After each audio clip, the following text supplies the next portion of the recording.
നമ്മളിപ്പോൾ ഉള്ളത് കോഴിക്കോട് പുതിയ ബസ് സ്റ്റാൻഡിന് സമീപമാണ്. പ്രായമായവർക്കും മറ്റ് വാർദ്ധക്യ സഹജമായ അസുഖങ്ങളുള്ളവർക്കൊക്കെ ഏറെ ആശ്വാസകരമായിരുന്നു ഇവിടെ പ്രവർത്തിക്കുന്ന ഈ എസ്കലേറ്റർ.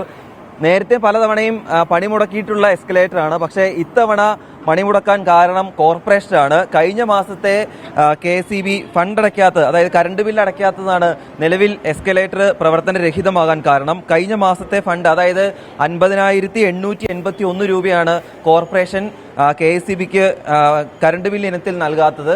അതുകൊണ്ട് തന്നെയാണ് ഇന്നലെ ഉച്ചയോടുകൂടി KSEB ഫ്യൂസ് ഊരിയിട്ടുള്ളത്. ദൃശ്യങ്ങളിൽ കാണുന്ന പോലെ തന്നെ ആളുകളെല്ലാം നടന്നു കയറേണ്ട ഒരു സാഹചര്യമാണ്. പ്രായമായവർക്കൊക്കെ ഈ നടന്നു കയറാതെ തന്നെ എസ്കലേറ്ററിന്റെ സഹായത്തോടെ മുകളിലേക്കും താഴേക്ക് ഇറങ്ങാനും സംവിധാനം ഉണ്ടായിരുന്നു. പുതിയ ബസ് സ്റ്റാൻഡിന് സമീപവും തൊട്ടപ്പുറത്ത് റോഡിനപ്പുറം സൈഡിലും സമാനമായി എസ്കലേറ്റർ പ്രവർത്തിച്ചിരുന്നു. പക്ഷേ KSEB ഫ്യൂസ് ഊരിയതോടെയാണ് യാത്രക്കാർ ഉൾപ്പെടെ വലിയ ബുദ്ധിമുട്ട് അനുഭവിക്കുന്നത്. കോർപ്പറേഷന് കഴിഞ്ഞ 27-ാം തീയതി ആയിരുന്നു ഈ പൈസ അടയ്ക്കേണ്ട ദിവസം. പക്ഷേ 5 ദിവസം കൂടി എക്സ്റ്റെൻഡ് ചെയ്ത് കൊടുത്തു. പക്ഷേ 5 ദിവസം കഴിഞ്ഞിട്ടും ബില്ലടയ്ക്കാത്തതോടെ ഇന്നലെ ഉച്ചയോടുകൂടിയാണ് കോഴിക്കോട് സെൻട്രൽ KSEB ഫ്യൂസ് ഊരാൻ നിർബന്ധിതരായത്. സംസ്ഥാനത്ത് വിവിധയിടങ്ങളിൽ സമാനമായി കറണ്ട് ബില്ല് അടയ്ക്കാത്ത വാർത്തകൾ കഴിഞ്ഞ ദിവസങ്ങളിലൊക്കെ നമ്മൾ കണ്ടതാണ്.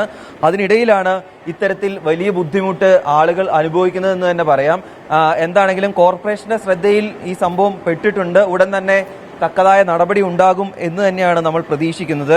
2 മാസം മുമ്പും സമാനമായി കറണ്ട് ബില്ല് അടയ്ക്കാത്തതോടെ ഫ്യൂസ് ഊരുന്ന സാഹചര്യം ഉണ്ടായിരുന്നു. എന്താണെങ്കിലും യാത്രക്കാർ ഉൾപ്പെടെ വലിയ രീതിയിൽ ബുദ്ധിമുട്ട് അനുഭവിക്കുകയാണ്. രാവിലെ ഓഫീസിൽ പോകുന്നവർക്കൊക്കെ വലിയ ഉപകാരമായിരുന്നു ഈ എസ്കലേറ്റർ. അതുകൊണ്ട് തന്നെ നമ്മൾ ദൃശ്യങ്ങൾ കാണുന്ന പോലെ തന്നെ പ്രായമായവർ ഉൾപ്പെടെ നട കയറി അപ്പുറത്തെത്തിയ ശേഷം നട ഇറങ്ങേണ്ട ഒരു സാഹചര്യം കൂടിയാണ് ഉള്ളത്. കനത്ത ചൂടാണ്, എല്ലാവരും ഒരവശത അനുഭവിക്കുന്ന സമയം കൂടിയാണ്. അതിനിടയിലാണ് ഉപകാരപ്പെടുന്ന ഒരു എസ്കലേറ്റർ ഇവിടെ നിശ്ചലമായിരിക്കുന്നത്. എന്താണെങ്കിലും കോർപ്പറേഷന്റെ ഭാഗത്തു നിന്നും തക്കതായ നടപടി, ഒരു കറണ്ട് ബില്ല് അടയ്ക്കാനുള്ള നടപടി ഉടൻ തന്നെ ഉണ്ടാകുമെന്നാണ് നമ്മൾ പ്രതീക്ഷിക്കുന്നത്. ക്യാമറമാൻ മുനീഫ് തിരൂരിനൊപ്പം രാഹുൽ സുരേഷ്, 24 കോഴിക്കോട്.